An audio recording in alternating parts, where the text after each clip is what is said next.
Hello friends, তো আজকে আমি আপনাদেরকে দেখাবো এই জবা গাছগুলোতে এত ভরে ভরে ফুল আসার জন্য কি কি করতে হবে।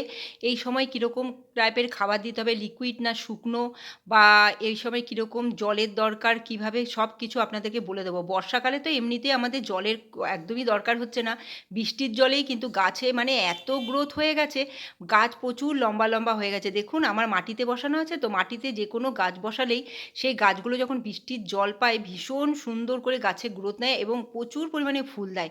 এই যে গেরুয়া কালারের জবাটা দেখালাম সেটাও তাই হয়েছে। তারপরে তো দেখাচ্ছি পুনে ভ্যারাইটির জবাগুলো, যেগুলো আমার বাগানে আমি টবের মধ্যে বসিয়ে রেখেছি। সেই গাছগুলোতেও এত সুন্দর করে ফুল হচ্ছে এবং ফুলের সাইজগুলো দেখুন কতটা বড় বড়। আমি কিন্তু রোদ রোদ বুঝে এই সময় খাবারগুলো প্রয়োগ করি। যখন দেখি যে খুব রোদ আছে, এখন 2-3 দিন ধরে বৃষ্টি হচ্ছে না, তখন আমি লিকুইড খাবার প্রয়োগ করি। আপনাদেরকে তো দেখিয়েছি। আর বেশিরভাগই অর্গ্যানিক খাবার, জবা গাছে বেশিরভাগ আমি অর্গ্যানিক খাবার ব্যবহার করেই কিন্তু জবা গাছে এত সুন্দর করে ফুল। আর দেখুন গাছের মধ্যে কত কুঁড়ি। এই সময় কি হয়, কখনো কখনো পাতা কিন্তু অনেক ঝরে যায়, আবার নতুন পাতা গজায়। আমার প্রত্যেকটা গাছেই তাই হয়েছে। প্রত্যেকটা গাছের পাতা কিন্তু প্রথমে ঝরে গেছিলো, দেখুন এখন তারপরে ফুল ফুটছে আর পুরো নতুন করে পাতা হয়েছে, গাছ ভরে পাতা। দেখুন এই গাছগুলো, এই গাছেরও তাই হয়েছে। আর কি সুন্দর করে ফুল, পুরো গাছ ভর্তি করে ফুল পাতা।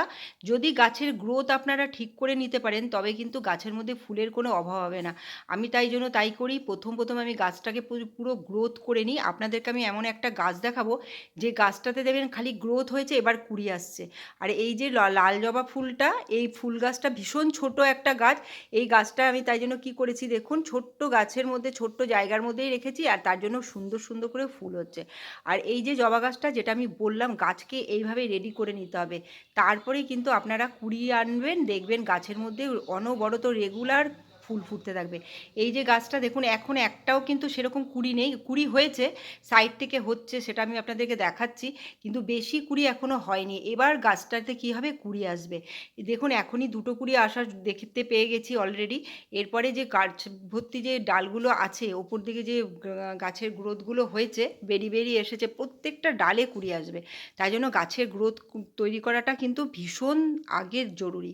আর এই যে দেশি জবা, এগুলো সমস্ত মাটিতে বসেছি আমি, এগুলো সমস্ত দেশি জবা। ওই গাছগুলোতেও কিন্তু প্রচুর পরিমাণে ফুল ফুটে। এই গাছগুলোতে আমার খাবারের দরকার হয় না, কিন্তু বৃষ্টির জল আর রোদটা খুব ভালো পায়, তাই জন্য এই গাছগুলোতে এত সুন্দর করে ফুল ফুটেছে। দেখুন গাছ ভর্তি কুড়ি, প্রচুর পরিমাণে কুড়ি এসছে গাছগুলোতে, এত সুন্দর লাগছে না মানে। আর ফুলটা দেখতেও সুন্দর।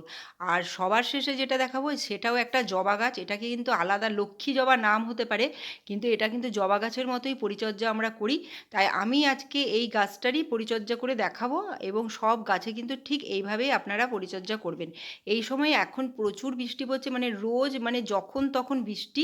তাই জন্য আমি কি করছি, এখন লিকুইড খাবারটা কদিন বন্ধ রেখেছি, কিন্তু আমি প্রত্যেক সপ্তাহে সপ্তাহে খাবার দিই গাছের, জবা গাছের মধ্যে। তাই জন্য কিন্তু জবা গাছ আমার সবসময় ফুল হয়, যে কোনো গাছেই বলুন। মানে হয়তো আমার 12টা-13টা গাছ আছে, তার মধ্যে 4-5টা গাছে তো মানে রেগুলার ফুল হবে। যখন 4-5টা গাছে রেগুলার ফুল হওয়া কমে যাবে, তখন আবার বাদবাকি যে গাছগুলো আছে সেগুলোতে ফুল হয়। আমি এভাবে কিন্তু খাবার দিই। তো আজকে আপনাদের দেখাচ্ছি, যেহেতু এটা টবের গাছ এবং এই মাটিটাও কিন্তু অনেকটা শুকিয়েছে। দেখুন বৃষ্টি হলেও কি হয়, জলটা তো বেরিয়ে যায়, সেই জন্য মাটিটাও শুকনো আছে। আপনাদেরকে দেখিয়ে দিচ্ছি, কিছুটা মাটি আমি খুঁড়ে নিলাম। খুঁড়ে আমি এখন কি খাবার দেবো, এখন কিন্তু আমি খালি কম্পোস্টটাই ব্যবহার করব। আর বললামই আমি কেমিক্যাল খাবারটা খুব কম ব্যবহার করি এই জবা গাছের মধ্যে। করি না বললেই চলে, মানে বছরে হয়তো খুব জোরে 1বার কি 2বার আমি দিই, আর বাদবাকি সময় অর্গানিক। তো মাটিটা দেখুন খুঁড়ে নিলাম। মাটিটা খোঁড়ার সময় দেখতে পাচ্ছি পুরো ওপর পর্যন্ত শিকড়, প্রচুর গাছটাতে গ্রোথ হয়েছে, গাছ ভর্তি কুড়ি, একদম নিচের থেকে গাছে কুড়ি এসেছে। তাই এখন আমি খালি কী দিয়ে দিচ্ছি দেখুন, কম্পোস্ট, যে কোনো কম্পোস্ট আপনারা দেবেন, শুকনো দেবেন। তো আমি এখানে ভার্মি কম্পোস্ট ব্যবহার করছি। এখন কিচেন কম্পোস্টও আমার ভেজা আছে, তাই দিতে পারলাম না, কিন্তু গোবর সার আমার শুকনো করা আছে। তো গোবর সারের থেকে ভার্মি কম্পোস্টটা খুব বেশি ভালো কাজ দেবে। তাই জন্য আমি কী করলাম, এই যে ভার্মি কম্পোস্ট গুঁড়ো শুকনো আমি সাইড দিয়ে মাটিটা খুঁড়ে দিয়ে দিলাম। এমনি করে আপনারা জবা গাছে যদি এরকম ভার্মি কম্পোস্ট দিয়ে দিতে পারেন, দেখবেন আপনাদের কিন্তু খুব আরেকটা জিনিস আপনারা দিতে পারেন, সেটা হচ্ছে কলার খোসাটাকে শুকিয়ে গুঁড়ো করে সেই খাবারটাও দিতে পারেন। তবেই কিন্তু গাছের মধ্যে গ্রোথ এবং প্রচুর ফুল আপনারা পাবেন। তো জবা গাছের এই গুরুত্বপূর্ণ কথাগুলো আপনাদেরকে বললাম। তো আপনারা যারা, যারা জানেন না, যারা আমাকে প্রশ্ন করেন তাদের জন্য আমি এই ভিডিওটা বানিয়েছি। তারা দেখে নেবেন, দেখবেন আপনারাও উপকৃত হবেন।